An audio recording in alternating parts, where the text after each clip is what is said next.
Erica, where are you? The dinner's not done like it should, and it's well past the time that we usually eat. I'm at my mom's house. I told you I was visiting my dad's grave this week and that I would be staying at my mom's place because of the distance, and to spend a little bit of time with her. Don't you remember? That was this week? How come you never reminded me? I didn't think I needed to. I thought that my husband would actually bother to listen to me when I am talking about things that I find important. You think everything's important?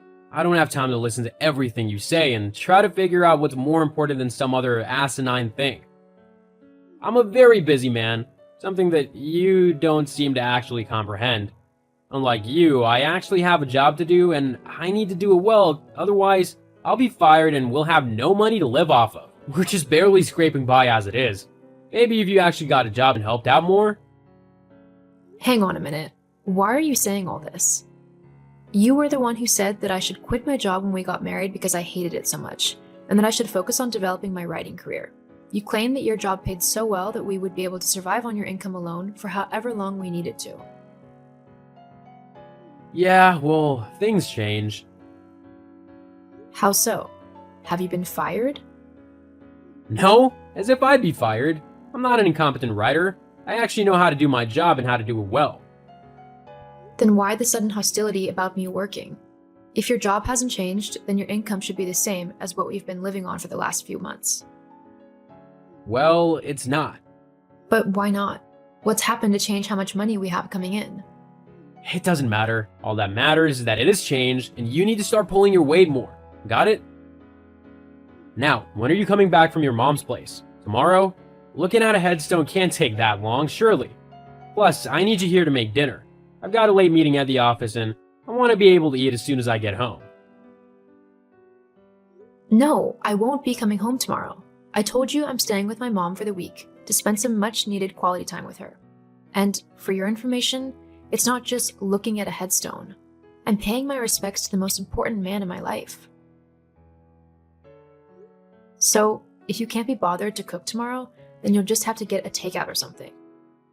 You know I hate takeout food. It's all really greasy and fattening. I need you to make me a nice and healthy dinner tomorrow. So you best be back here to do that. I've already told you that I won't be. I'm visiting my dad's grave tomorrow, as it is his birthday, and then me and my mom are going for lunch. Well, we'll just have to see about that then. I have no clue what you're on about, and frankly, I can't be bothered to deal with your petty and controlling behavior today. You've changed over the last few months, and turned into someone demanding and mean, and I really can't deal with how you're acting, especially when it's one of the hardest days for me tomorrow. You know how much I love my dad. So you're really not being considerate. Not everything is about you, Erica. I'm your husband, so you need to take into consideration how I feel as well. Considering I'm still alive and your dad's dead, you really need to get your priorities in order. Whatever. I'll speak to you tomorrow. Just try and be a little bit nicer. I am your wife, after all.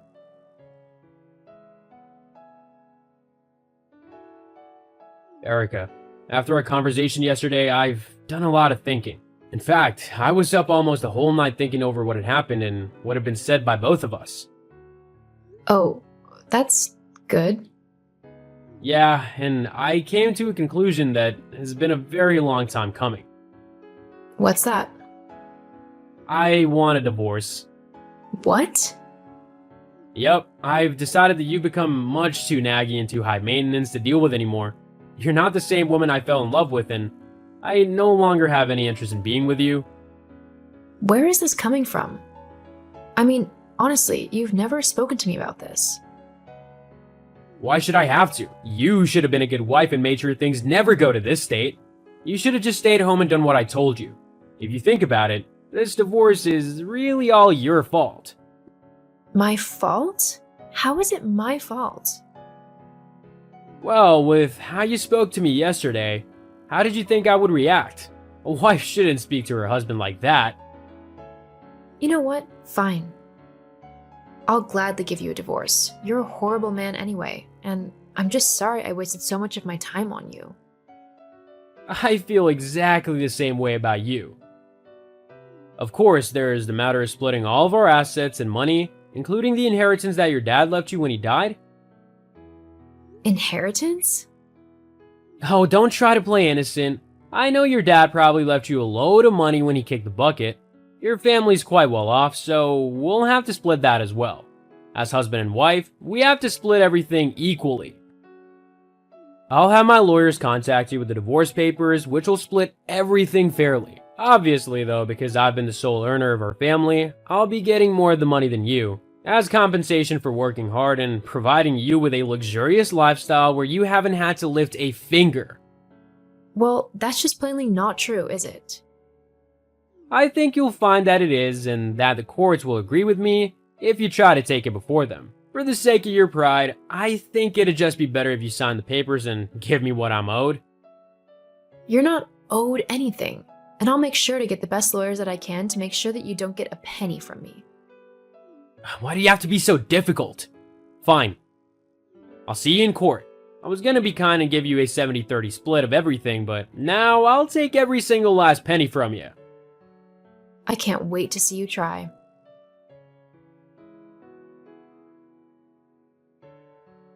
Jess, are you there? Hey Erica, what's up? Arnold messaged me earlier today and told me that he wants a divorce. What? Oh my god, are you okay? Yeah, to be honest, I'm not as upset as you think I would be. I've not been feeling as close to him as I have done in the past. It's like his whole personality has just done a complete 180. It's probably for the better if we do split. Then, what's wrong? I suppose it's just because it happened so suddenly. You know, we've been married for a few years now, so for it all to just come to an end like that, it's just a bit of a shock. Tell me about it. And when he randomly shows up at work just to surprise you and take you out for lunch, it's so cute when he does that. Just the other day, he took me to that new Italian place down the street from my work. You know the one? We went there not too long ago. Hang on. Why is my husband showing up at your work and taking you out to lunch? What? Oh my god, you've got to be kidding me. He's cheating on me? With you? My best friend? It's not like that. Oh, then tell me what it's like. Because right now, it's looking suspiciously like my best friend has been sleeping with my husband behind my back. I didn't mean to, it just kind of happened. So I'm betting he wants this divorce just so he can be with you. Am I right?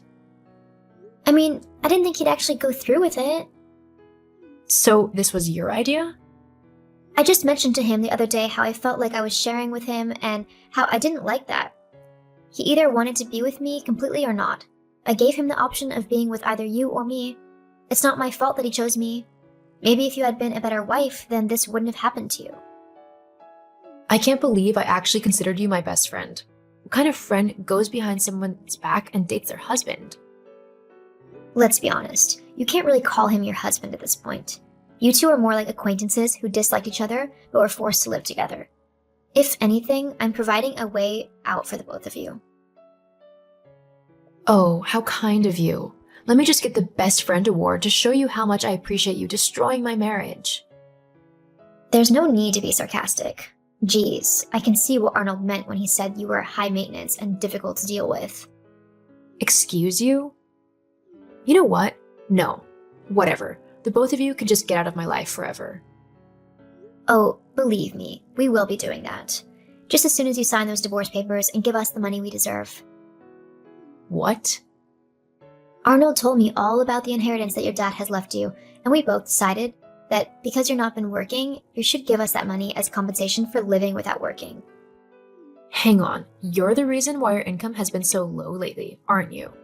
Arnold's been spoiling you, getting you whatever you want, and blaming his low wages on me not working. Well, I might like the finer things in life, but what woman doesn't? It doesn't matter, because with the money you'll give us, we'll be able to afford to move to a much nicer house and live a much better lifestyle. Oh, I don't think so. Not after this conversation anyway. What do you mean? Well, you've just admitted that you've been cheating with my husband, and that you're purposely going after my money to facilitate your lifestyle. Once my lawyers see all of this evidence about how I've been wronged and basically schemed against by you two, then the judge will definitely side with me. What? You can't do that. I take all this back. It's too late. You can't do that. I've got all the proof I need to make sure that neither of you get my money. None of this is true. Ugh, that's not fair. The whole point of you and him getting divorced was so that we could get the money to build our new life together. Looks like you're going to have to come up with a new plan because you're not going to win this one. I can't believe I called you a friend. Just give me the money, okay? Then I'll leave you alone. If you don't, I'll keep messaging you and I won't stop until you give me what I want. So you're actually admitting that you're going to harass me if I don't give you my money? I think that just might guarantee me a restraining order against you. Thanks. What? No.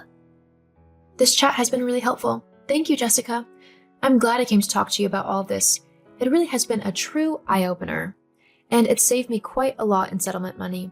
I'll let Arnold know just how helpful you've been to me. I seriously hate you. Yeah, well, the feeling's mutual.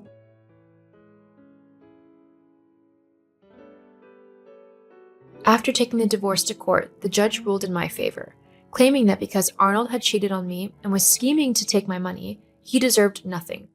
None of my inheritance was touched by either Arnold nor Jessica. Whilst I was sad about losing my best friend and my husband, I knew it was better than to keep those two toxic people in my life. I moved back in with my mom and focused on becoming the best writer I could be. I've just published my first book, which was a major hit, and I'm working on the sequel. As for Arnold and Jessica, he tried to contact me after I became successful, asking for some money as Jessica was nagging him to earn more so that she could live the high life that she wanted. I told him no, of course, and now he's got to suffer the consequence of his actions. Sometimes karma is a great thing.